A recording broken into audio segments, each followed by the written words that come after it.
നമസ്കാരം. ഈ KSEBയുടെ കാര്യങ്ങളാണ് നമ്മൾ സുധാകരൻ സാറുമായിട്ട് സംസാരിച്ചു കൊണ്ടിരിക്കുന്നത്. കഴിഞ്ഞ 2 എപ്പിസോഡിൽ നമ്മൾ കാര്യങ്ങൾ കണ്ടതാണ്. KSEBക്ക് റെഗുലേറ്ററി കമ്മീഷൻ എന്നുള്ളൊരു ഒരു സംഭവമുണ്ട്, ഒരു സ്ഥാപനമുണ്ട്. അത് എന്തിനാണ് നിലനിൽക്കുന്നതെന്നും എന്താണ് അവർ ചെയ്യുന്നതെന്നും അത് KSEBയും ഈ റെഗുലേറ്ററി കമ്മീഷനും സർക്കാരും തമ്മിലുള്ള ബന്ധം എന്താണ് എന്നും നമ്മുടെ സാധാരണക്കാരായ ഈ വൈദ്യുതി ഉപയോഗിക്കുന്നവർക്ക് അറിയില്ല. ഈ പത്രത്തിൽ തന്നെ ഇപ്പോൾ ഒരു പരസ്യം വന്നിട്ടുണ്ട്. റെഗുലേറ്ററി കമ്മീഷൻ ഒരു പരസ്യം വന്നിട്ടുണ്ട്. നമ്മൾ ആരും ശ്രദ്ധിച്ചിട്ടില്ല. നമ്മൾ വാർത്തകൾ വായിച്ച് കടന്നു പോകുന്നു എന്നല്ലാതെ ഒരു റെഗുലേറ്ററി കമ്മീഷന്റെ ഒരു പരസ്യം വന്നാൽ നമ്മളതൊന്നും നോക്കാൻ പോകുന്നില്ല. പക്ഷേ സാർ, ആ പരസ്യം എന്തിനാണ് അങ്ങനെ ഒരു പരസ്യം കൊടുത്തിരിക്കുന്നത്? അത് ഈ വൈദ്യുതി കൂട്ടാനതിന് മുന്നോടിയായിട്ടുള്ള ജനങ്ങളുടെ മുന്നിലേക്കുള്ള ഒരു മുന്നറിയിപ്പാണോ? ആണ്, ഒരു വാണിംഗ് ആണോ? അതിൻ്റെ ഒരു വാണിംഗ് ആണ്. ഈ ഇലക്ട്രിസിറ്റി ബോർഡിനെ കൺട്രോൾ ചെയ്യുന്ന ഒരു കണക്കിന് കൺട്രോൾ ചെയ്യുക എന്ന് പറഞ്ഞാൽ സ്റ്റേറ്റിൽ വൈദ്യുതി ബോർഡിനെ കൺട്രോൾ ചെയ്യുന്ന അവരുടെ എന്ന് പറഞ്ഞാൽ ഈ വൈദ്യുതി നിരക്കിനെ കൺട്രോൾ ചെയ്യുന്ന ഒരു അതോറിറ്റിയാണ് ഇലക്ട്രിസിറ്റി റെഗുലേറ്ററി കമ്മീഷൻ. അത് വൈദ്യുതി നിരക്കിനെ കൺട്രോൾ ചെയ്യുക എന്നുള്ള ജോലിയേ ഉള്ളൂ. KSEB നിയന്ത്രിക്കുക എന്നുള്ളതില്ല. KSEBയുടെ അതിൻ്റെ ബാക്കിയുള്ള ചില കാര്യങ്ങൾ എന്ന് പറഞ്ഞാൽ KSEBയെ കംപ്ലീറ്റ് ഭരിക്കാൻ പറ്റില്ല. അവിടെ ഭരിക്കുന്നത് യൂണിയൻസ് ആണല്ലോ. യൂണിയൻ ആണല്ലോ. ഞാൻ ഒരിക്കൽ തന്നെ പേപ്പറിൽ അത് മന്ത്രിയെ കൊണ്ടും പറ്റില്ല. അത് യൂണിയനാണ്. യൂണിയൻ നേതാവാണ് ഭരിക്കുന്നത് KSEB. അല്ലാതെ മന്ത്രിയെ കൊണ്ടും പറ്റില്ല, സർക്കാരിനെ കൊണ്ടും പറ്റില്ല, ഈ റെഗുലേറ്ററി കമ്മീഷനെ കൊണ്ടും പറ്റില്ല. അതാണ് നമ്മുടെ KSEBയുടെ തകരാറ്. പോട്ടെ, നമുക്ക് നമ്മുടെ റെഗുലേറ്ററി കമ്മീഷനെ കുറിച്ച് പറയാം. അപ്പോൾ ഈ റെഗുലേറ്ററി കമ്മീഷൻ്റെ ഒരു സിറ്റിങ്ങിന് ഞാൻ പോയിരുന്നു. അത് പോയത് അതിൻ്റെ കാര്യം ഈ സോളാർ എനർജി പ്രൊഡ്യൂസേഴ്സിൻ്റെ സെക്രട്ടറി എന്നുള്ള മട്ടിൽ അവിടെ പോകേണ്ടി വന്നു. അത് പോകേണ്ടി വന്നതിൻ്റെ കാര്യം, ഈ സോളാർ എനർജി നമ്മുടെ ഒരു വീട്ടിൽ വെച്ചാൽ ഇപ്പോൾ ഒരു 3 KWയുടെ സിസ്റ്റം നമുക്ക് പിന്നീട് വിഷയത്തിലോട്ട് വെച്ചാൽ അതിൽ നമുക്ക് നമ്മുടെ വീട്ടിൽ ഉപയോഗിച്ചിട്ട് ബാക്കി വരുന്ന വൈദ്യുതി ഇലക്ട്രിസിറ്റി ബോർഡിന് കൊടുക്കുക. അപ്പോൾ ഇലക്ട്രിസിറ്റി ബോർഡ് കൊടുക്കുമ്പോൾ ഇലക്ട്രിസിറ്റി ബോർഡ് നമുക്ക് ഇങ്ങോട്ട് കാശ് തരണം.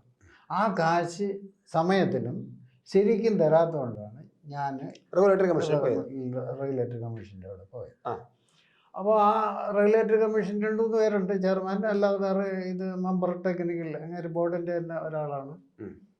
അതിനൊക്കെ ഇപ്പം പറഞ്ഞാൽ ശരിയാവില്ല. അങ്ങേരുടെ ചില ഇത് വീഴ്ചകളെ പറ്റി അത് നമ്മൾ എന്താണ് സാർ? അല്ല, എന്നാൽ ആ വീഴ്ച എന്താണ്? അങ്ങനെ ഒരു സാർ അതിനെ ഒരു മറച്ചു വെച്ചിട്ട് പോകണ്ട. എന്തായാലും ജനങ്ങൾ അറിയട്ടെ. കാര്യങ്ങൾ സത്യസന്ധമാണെങ്കിൽ ഈ കള്ളത്തരമല്ലല്ലോ പറയുന്നത്. എന്താണ് അതിൻ്റെ ഒരു വീഴ്ച എന്ന് പറയുന്നത്? ഈ റെഗുലേറ്ററി കമ്മീഷൻ ബോർഡ് അംഗം എന്ന് പറയുന്നത് നേരത്തെ KSEBയിൽ ഇരുന്ന ആളാണോ? അവിടെ ഇരുന്നുകൊണ്ട് അഴിമതി കാണിച്ച ആളാണോ എന്ന് ഞാൻ പറയാൻ പറ്റില്ല. കാര്യം ഈ റെഗുലേറ്ററി കമ്മീഷൻ തന്നെ ആ വ്യക്തിയുടെ പേരിൽ ചില അഴിമതിയുണ്ട്, നടപടിയെടുക്കണം എന്ന് സൂചിപ്പിച്ചു എന്നാണ് ഞാൻ അറിഞ്ഞത്. അപ്പോൾ KSEBയിൽ ഇപ്പൊ സാറ് പറയുന്നതെന്ന് ഞാൻ മനസ്സിലാക്കിയെടുക്കുന്നത്, ഒരു മാധ്യമ പ്രവർത്തകനാകുമ്പോൾ നമുക്ക് പെട്ടെന്ന് ചില കാര്യങ്ങൾ മനസ്സിലാവുമല്ലോ. അപ്പൊ അതുകൊണ്ടാണ് ഈ തോന്നുന്നത് താങ്കൾ ഈ പറഞ്ഞു വരുന്നത് ഈ KSEBയിൽ ഇരുന്നു കൊണ്ട് കുറെ അടിച്ചു മാറ്റി കൊണ്ടുപോയവനാണ് ഇപ്പോൾ KSEBയുടെ മോളിലുള്ള അല്ലെങ്കിൽ KSEBയെ നിയന്ത്രിക്കാൻ പറ്റുന്ന റെഗുലേറ്ററി കമ്മീഷനിൽ ചെന്ന് ഇരുന്നിട്ട് പോയിരിക്കുന്നത്. എന്തൊരു ഗതികേടാണല്ലേ ഇത്. എനിക്ക് തോന്നുന്നത് സാർ അത് വ്യക്തമായിട്ട് പറയുന്നില്ലെങ്കിലും നമുക്കത് മനസ്സിലാവുന്നുണ്ട്. സാറിന്റെ ഈ മൗനത്തിൽ നിന്ന് മനസ്സിലാവുന്നുണ്ട് അങ്ങനെ ഒരാളെയാണ്. അത് ആരാണോ വ്യക്തിയാണ് എന്ന് നമുക്കറിയില്ല. പക്ഷേ റെഗുലേറ്ററി കമ്മീഷനിൽ പോലും അയാളെ പിടിച്ചുകൊണ്ടിരുത്തിയിരിക്കുന്നു. റെഗുലേറ്ററി കമ്മീഷനും ഇങ്ങനെ ഒരാൾ ഇതിനകത്ത് വന്നതിൽ സ്വാരസ്യം. അത് ചെയർമാനല്ല, ചെയർമാൻ ഇതിനകത്ത് വിഷമമുണ്ട് ഒരാൾ വന്നിരിക്കുന്നതിൽ അല്ലേ? അതാണ്. അപ്പൊ ചെയർമാന് ഇങ്ങനെ ഒരാൾ കമ്മീഷൻ അംഗമായിട്ട് വന്നതിൽ വിഷമമുണ്ട്. ആ വിവരം സർക്കാരിനെ അറിയിച്ചിരിക്കുന്നു എന്നാണ്. പക്ഷെ സർക്കാർ ഒന്നും ചെയ്യില്ല. കാരണം ഇയാള് യൂണിയനുമായിട്ട് ബന്ധപ്പെട്ട് CTUവിന്റെയും മറ്റോ യൂണിയനായിട്ടൊക്കെ ബന്ധപ്പെട്ട് നിൽക്കുന്ന ആളായിരിക്കാം. ഇതാണ് നമ്മൾ കാണുന്നത്. നമ്മളെ ഈ വൈദ്യുതി ഉപഭോക്താക്കളുടെ വൈദ്യുതി കൊടുക്കുന്ന കാര്യങ്ങളിൽ ആൾക്കാരെ മണ്ടയിൽ ഒരുപാട് പൈസ അടിച്ചേൽപ്പിക്കരുതെന്ന് പറഞ്ഞ് അതിന്റെ കാര്യങ്ങളൊക്കെ നിരക്കിനെയൊക്കെ നിയന്ത്രിക്കാൻ വേണ്ടി കൊണ്ടുവന്നതാണ് റെഗുലേറ്ററി കമ്മീഷൻ എന്നാണ് ഇപ്പോൾ സാറ് പറഞ്ഞത്. അതാണ് ശരിയും. അവിടെ ഈ KSEB ഇരുന്നു കൊണ്ട് പിന്നെ അടിച്ചു മാറ്റിയവൻ, ലക്ഷങ്ങൾ അടിച്ചു മാറ്റിയവൻ അവിടെ ഒരു കമ്മീഷൻ അംഗമായിട്ട് ഇരിക്കുക എന്ന് പറഞ്ഞാൽ നമ്മുടെ നാട്ടിൽ ഇപ്പോൾ ഈ അടിച്ചുമാറ്റലും അഴിമതിയും ഒരു ഒരു ഒരു ദേശവൽക്കരിക്കപ്പെട്ടിരിക്കുന്നു. അല്ല, അടിച്ചു മാറ്റിയാൽ എനിക്ക് പൂർണ്ണ വിശ്വാസമില്ല. ഇല്ല എങ്കിൽ പോലും അല്ല ഈ അങ്ങേരെ പേരില് ചെയർമാൻ കംപ്ലൈന്റ് ഉണ്ട്. അങ്ങേരെ പേരിൽ ഹൈക്കോടതിയിൽ കേസുണ്ട്. ഉണ്ട്. വേറെ മെമ്പർ ആവാൻ വേണ്ടിയുള്ളവര് ഇങ്ങനെ പേരിൽ കേസ് കൊടുത്തിട്ടുണ്ട്. ഇങ്ങനെയൊക്കെ ക്വാളിഫിക്കേഷനും എക്സ്പീരിയൻസും ഉള്ളവര് അവരെ മെമ്പറാക്കാത്ത എന്തുകൊണ്ട് ഇങ്ങനെ കുഴപ്പക്കാരനാണെന്നുള്ളതിൽ കേസ് കൊടുത്തിട്ടുണ്ട്. അപ്പൊ പിന്നെ അത് ശരിയാണല്ലോ. മാത്രമല്ല ചെയർമാനും അക്കാര്യത്തിൽ ഒരു പിന്നെ താല്പര്യമില്ലാമ പറഞ്ഞിട്ടുണ്ടല്ലോ സർക്കാരിനോട്. അപ്പൊ സ്വാഭാവികമായിട്ടും ഇത് എങ്ങനെ ഉണ്ടാകുന്നത് പറയാം. നമുക്ക് എന്തായാലും അത് പോട്ടെ. നമുക്ക് റെഗുലേറ്ററി കമ്മീഷൻ ഇപ്പോൾ ഇതൊരു പരസ്യം വന്നതിനെ കുറിച്ചാണ് സാർ. എന്താണ് ആ പരസ്യത്തിന്റെ പ്രധാന, സാധാരണക്കാരന് മനസ്സിലാവില്ലല്ലോ. ഇതാ ഒരു പരസ്യം ഇങ്ങനെയാണ് കിടക്കുന്നത്: Kerala state electricity regulation commission സമക്ഷം പൊതുജനങ്ങളുടെ പ്രതികരണത്തിന് വേണ്ടിയുള്ള അറിയിപ്പ് എന്ന് കാരണം ഒരു പൊതുജനങ്ങൾ ഇതൊന്നും പിന്നെ പ്രതികരിക്കാൻ പോകുന്നില്ല, ആരും ഇതൊന്നും നോക്കാൻ പോകുന്നില്ല.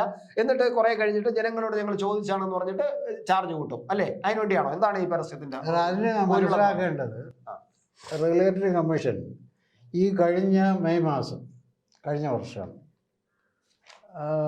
ഒരു 3 agreement, long time agreement regulatory commission cancel ചെയ്തു.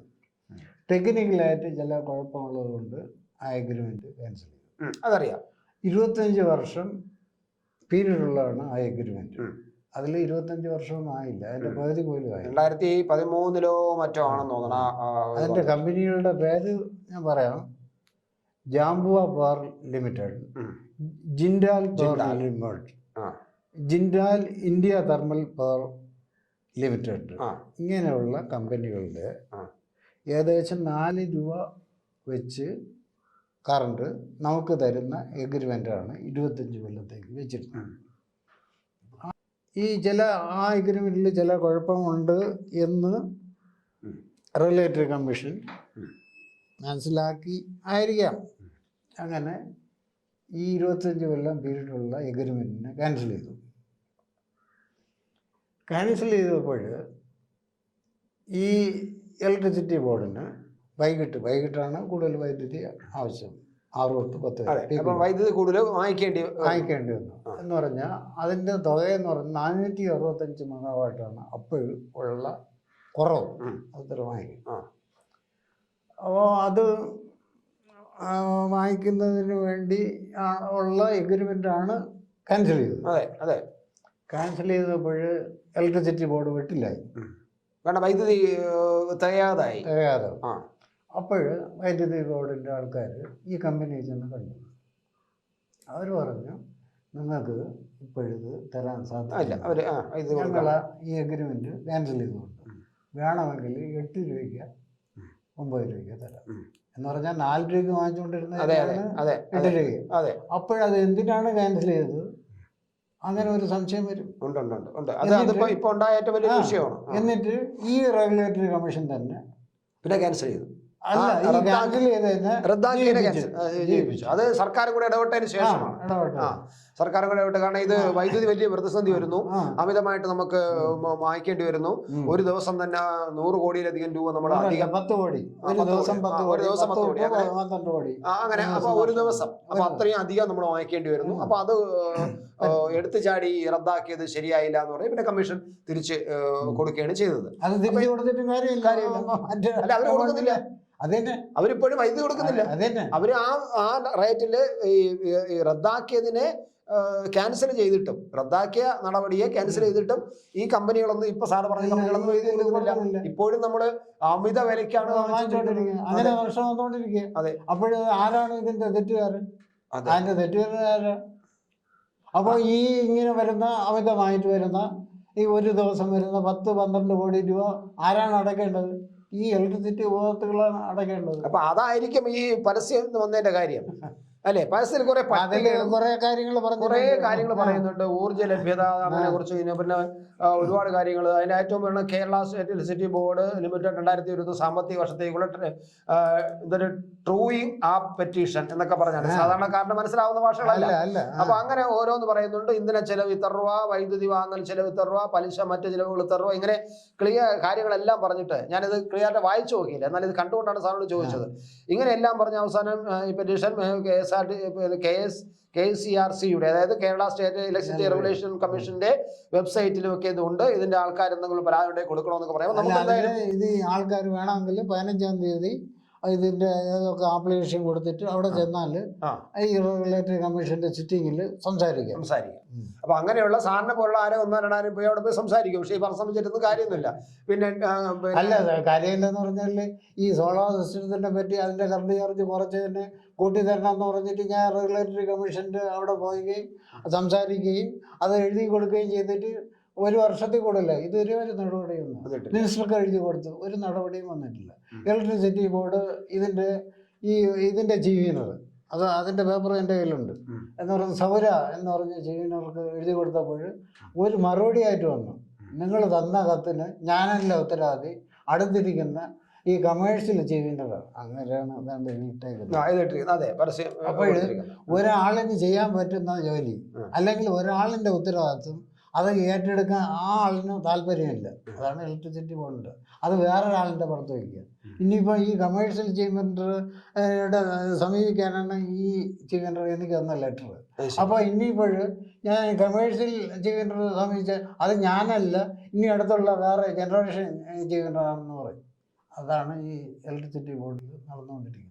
അപ്പോൾ ഇപ്പോൾ സാർ ഈ പരസ്യം നമ്മുടെ ഈ റെഗുലേറ്ററി കമ്മീഷന്റെ മുമ്പാകെ കമ്മീഷൻ സമക്ഷം എന്ന് പറഞ്ഞ് പൊതുജനങ്ങളുടെ പ്രതികരണത്തിന് വേണ്ടിയിട്ട് KSEB വെക്കാൻ പോകുന്ന, അതായത് ഞങ്ങൾക്ക് ഇങ്ങനെയെല്ലാം ചെലവുണ്ട്, ഇത്ര എല്ലാം ചെലവുണ്ട്, ഇത്ര കാര്യമുണ്ട്, അവിടെ റെഗുലേറ്ററി കമ്മീഷൻ ഞങ്ങൾക്ക് ചാർജ് കൂട്ടാനുള്ള അനുവാദം തരണം. അപ്പൊ ഞങ്ങൾ ചാർജ് കൂട്ടാൻ പോവുകയാണ്, അതിന് താങ്കൾ അനുവാദിക്കണമെന്ന് പറഞ്ഞുകൊണ്ട് KSEB ഒരു പരാതി കൊടുക്കാൻ പോകുന്നതാണ്. അത് ജനങ്ങളുടെ മുന്നിൽ കാണിച്ചിരിക്കുന്നതാണ്. അപ്പൊ ജനങ്ങൾ ഇതിന് കൊടുക്കാൻ പറ്റില്ല എന്ന് പറഞ്ഞാൽ നമ്മുടെ ഒരു കാര്യമില്ല. 1-2 പേര് പറഞ്ഞിട്ട് അവിടെ പോയി ചെന്ന് ചിലപ്പോ അവിടെ സിറ്റിംഗിൽ പോവുകയോ ചിലപ്പം ഇതുമായിട്ട് എപ്പോഴും ആ ഒരു ഗുണേ ഉള്ളൂ, അത്രേ ഉള്ളൂ. അപ്പൊ എന്തായാലും ഇത് നമ്മള് മനസ്സിലാക്കുക, നമ്മൾ ഇപ്പോഴത്തെ വൈദ്യുതി ചാർജ് അല്ല നമ്മളിപ്പോ അനുഭവിക്കാൻ പോകുന്നത്. ഇതിൽ എത്രയോ അധികം വൈദ്യുതി നമുക്ക് കൊടുക്കേണ്ടി വരും. നമുക്ക് കേരളത്തിൽ വൈദ്യുതി ഇല്ല, ഞാൻ പറഞ്ഞതുപോലെ ജീവിക്കാൻ പറ്റാത്ത അവസ്ഥയുണ്ട്, അത് ഇവർക്കും അറിയാം. അപ്പോൾ ഇനി എത്ര കൂട്ടിയാലും നമ്മൾ വൈദ്യുതി കൂടും. പിന്നെ പണ്ടൊക്കെ വൈദ്യുതി ചാർജ് കൂടുമ്പോൾ പിന്നെ സമരം നടത്തിക്കൊണ്ടിരുന്നവർക്ക് ഭരണത്തിലാണ്. അവരിപ്പോ സമരത്തിലല്ല, ഇപ്പൊ ഒരു ഭരണത്തിലാണ്. അതുകൊണ്ട് അതിനുവേണ്ടി സമരം ചെയ്ത യുവജന സംഘടനകൾ പോലും ഇപ്പോൾ അതിനൊന്നും ഇങ്ങനെ ഒരു സംഭവം നടക്കുന്നതായിട്ടും അറിയില്ല. അവർക്ക് യുവജന സംഘടനകൾക്ക് ചങ്ങല പിടിക്കാനും മറ്റു ചില കാര്യങ്ങളൊക്കെ ചെയ്യാനാണ്, പിന്നെ കരിങ്കൊടി കാണിച്ച് ചീത്ത വിളിക്കാനും ഒക്കെ, അല്ലെങ്കിൽ ഏതെങ്കിലും ഒരു ഗവർണറെ ചീത്ത വിളിക്കാനൊക്കെയാണ് ഇപ്പോൾ യുവജന സംഘടനകളുടെ താല്പര്യം. ഈ സാധാരണക്കാരനെ ബാധിക്കുന്ന ഈ വൈദ്യുതി ചാർജിനെ അമിതമായിട്ട് കൂട്ടിക്കൊണ്ടിരിക്കുന്ന കെടുകാര്യസ്ഥത കൊണ്ട് നടത്തിക്കൊണ്ട് പോകുന്ന KSEB എന്നുള്ള പ്രസ്ഥാനത്തിന്റെ കെടുകാര്യസ്ഥത കൊണ്ടും ധൂർത്തുകൊണ്ടും ഈ ഇങ്ങനെ നമുക്ക് നഷ്ടം വരികയും ചെയ്തുകൊണ്ടിരിക്കുമ്പോൾ അതിനെതിരെ സമരം ചെയ്യാനും അതിനെ ജനങ്ങളുടെ മുന്നിൽ അവതരിപ്പിക്കാനും ഇപ്പോൾ ഒരു DYFIയും ഇല്ല, ഒരു CPM-ഉം ഇല്ല, ആരുമില്ലാത്ത ഒരവസ്ഥയാണ്. സമരം ചെയ്യാൻ മറ്റേതല്ല, യൂണിയൻകാർക്ക് ഇതിലൊന്നും കാര്യമില്ല, അവർക്ക് എപ്പോഴും ശമ്പളം കിട്ടണം, പെൻഷൻ കിട്ടണം എന്നുള്ളത് മാത്രമേ ഉള്ളൂ. എന്തായാലും പാവം നമ്മുടെ സാധാരണക്കാർ. അതിൽ പിന്നെ വേറൊരു കാര്യമുണ്ട്, ഈ ശമ്പളത്തിനെ പറ്റി പറഞ്ഞ സാറിന് അങ്ങനെയല്ല, ഈ പൊതുജനങ്ങള് ഇലക്ട്രിസിറ്റി ബോർഡിന്റെ സ്ഥാപനം പെൻഷൻകാർക്കൊക്കെ ഭയങ്കരമായിട്ടുള്ള ശമ്പളം. അല്ല, ഭയങ്കരമായ ശമ്പളം അല്ലേ സാർ? സാറിന് സെക്രട്ടേറിയറ്റിൽ ഇരിക്കുന്നവരെക്കാളും അധികം ശമ്പളം സെക്രട്ടേറിയറ്റിൽ ഇരിക്കുന്ന ആളിന്റെ ജോലിയും AG's ഓഫീസിൽ ഇരിക്കുന്ന ആളിന്റെ എഴുത്ത് ജോലിയും ഇലക്ട്രിസിറ്റി ബോർഡിന്റെ ഒരു സെക്ഷൻ ഓഫീസിൽ ഇരുന്ന ഒരു അസിസ്റ്റന്റ് എഞ്ചിനീയറുടെ ജോലിയും തമ്മിൽ ഉള്ള വ്യത്യാസം. ഇതിൽ അവിടെയുള്ള ഒരു ഓഫീസർക്ക്, സെക്രട്ടറിയിലുള്ള ഒരു ഓഫീസർക്ക് 10 തൊട്ട് 5 വരെ അവിടെ എഴുതുക അല്ലെങ്കിൽ എന്തെങ്കിലുമൊക്കെ ചെയ്താൽ മതി. ഇലക്ട്രിസിറ്റി ബോർഡിൽ നമ്മൾ കാണുന്ന ബില്ലടയ്ക്കാൻ പോകുന്ന ഓഫീസ്, അത് സെക്ഷൻ ഓഫീസ്, അതിൻ്റെ അധികാരി എന്ന് പറഞ്ഞാൽ അസിസ്റ്റന്റ് എഞ്ചിനീയർ. അയാൾ ഒരു ദിവസം 24 മണിക്കൂറും ആ ഓഫീസിൻ്റെ ഉത്തരവാദിത്തമുള്ള ആൾ. സാർ, അത് KSEB മാത്രമല്ലല്ലോ, മിക്കവാറും ഇപ്പൊ പിന്നെ കളക്ടറേറ്റിൽ ചെന്ന് കഴിഞ്ഞാൽ കളക്ടറേറ്റിലെ കളക്ടർക്ക് എന്ന് പറയുന്നത്, അല്ലെ കളക്ടറുടെ സ്റ്റാഫുകൾക്ക് എന്ന് പറയുന്നത് 24 മണിക്കൂർ ജോലിയാണ്. ആശുപത്രിയിൽ ആ കണക്കല്ല പറഞ്ഞത്. ഈ സെക്ഷൻ ഓഫീസിലുള്ള അസിസ്റ്റന്റ് എഞ്ചിനീയർ ഇപ്പോഴും രാത്രി അയാൾ ചിലപ്പോഴും ഒരു 8 മണി, അയാളുടെ ഡ്യൂട്ടി ടൈം എന്ന് പറഞ്ഞാൽ 8 തൊട്ട് 8 വരെ. പക്ഷേ 24 മണിക്കൂറും അയാൾ സപ്ലൈ ഇന്ററാക്ഷൻ അറ്റൻഡ് ചെയ്യാൻ ബാധ്യതയാണ്. എന്ന് പറഞ്ഞാൽ ഇപ്പോൾ ഒരു ലവങ്കൈ കമ്പി പൊട്ടി വീഴുക, മറ്റും രാത്രി 12 മണി 1 മണിക്ക് വന്നാൽ പൊട്ടി വീഴുന്നാൽ ആൾക്ക് സപ്ലൈ കിട്ടില്ല. അപ്പോൾ സപ്ലൈ അറേഞ്ച് ചെയ്യേണ്ട ജോലി ആണ്. ഇയാളുടെ ആണ്. അതെ, അദ്ദേഹത്തിന്റെ അയാൾക്ക് വരേണ്ടി വരും. അത് വേറെ വിഭാഗങ്ങളിൽ അത്ര ഇത് വരുന്നില്ല. അതല്ല സാർ, അത് എല്ലായിടത്തും ഉണ്ട് ഈ റിസ്ക് എന്ന് പറയാം. ഇപ്പം റവന്യൂ ഡിപ്പാർട്ട്മെന്റ് ഇപ്പൊ മഴ അവർക്ക് വെള്ളപ്പൊക്കം രാത്രി വരുന്നു. അത് വെള്ളപ്പൊക്കം വെള്ളപ്പൊക്കം വരുമ്പോഴാണ് വരുന്നു. എന്നും ഉരുൾപൊട്ടൽ വരില്ല. വരുന്നു. അല്ല, ആ. എന്നും വരില്ല. ആ. ഇപ്പൊ വെള്ളപ്പൊക്കം അപ്പോൾ പറയും കമ്പി എന്നും കൊണ്ട് അല്ല, എന്നും പോയിട്ട് വീഴില്ലല്ലോ. എന്ന് പക്ഷേ പറയാൻ പോകുന്നത് ഇത് വൈദ്യുതി എപ്പോഴും മുടങ്ങാൻ പോകുന്നില്ല, എപ്പോഴും പൊട്ടി വീഴാൻ പോകുന്നില്ല. ടവർ മറിക്കാനല്ലാതെ ടവർ സമരക്കാർ മരിച്ചില്ലെങ്കിൽ അല്ല, tower ഇപ്പൊ ഒന്നും മറിയില്ല. സമരക്കാര് അങ്ങനെയൊന്നും ചെയ്യില്ല. അല്ല, അത് പണ്ട് ചെയ്യാൻ ചെയ്തവരാണ്. പറ്റില്ല. അങ്ങനെ ചെയ്തവരാണ് ഇപ്പൊ വരുത്തി ഭരണത്തിലിരിക്കുന്നത്. ടവർ മറിച്ചവരും ഈ ഇതുണ്ടല്ലോ ട്രാൻസ്ഫോമർ സ്ഫോടനം നടത്തി ഗ്യാസ് കളഞ്ഞിട്ട് സ്ഫോടനം നടത്തിയവരൊക്കെ ഇപ്പൊ ഭരണത്തിലിരിക്കുന്നത്. ഗ്യാസ് അല്ല, ആയില്. ഓയിൽ അതിനെ ചോർത്തി കളഞ്ഞിട്ട് ഇങ്ങനെ ഡൊമ്മനെ പൊട്ടിത്തെറിക്കും. അതൊക്കെ ചെയ്തവരാണ് ഇപ്പൊ ഭരണത്തിലിരിക്കുന്നത്. അതുകൊണ്ട് ഇനിയിപ്പോ അതൊന്നും നടക്കൂല. അല്ല, അങ്ങനെ ആ സിറ്റുവേഷൻ അല്ല ഇപ്പോഴും. അല്ല, അങ്ങനെ ചെയ്താൽ ഇതൊന്നും പണികളൊക്കെ വിജയിക്കാൻ പറ്റില്ല. പറ്റില്ല.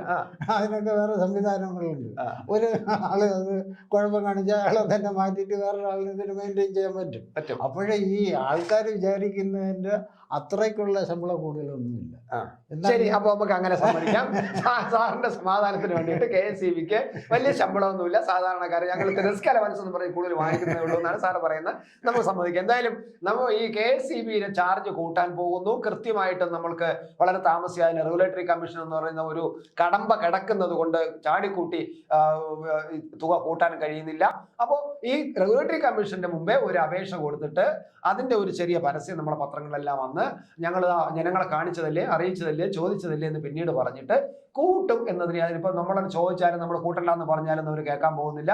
അതുകൊണ്ട് കൃത്യമായിട്ട് നമ്മൾ വൈദ്യുതി കൂട്ടേണ്ടി വരും. നമ്മൾ ഇനിയും ജീവിതഭാരം കൂടുതൽ ചുമക്കേണ്ടി വരും എന്ന് തന്നെയാണ് കാണുന്നത്.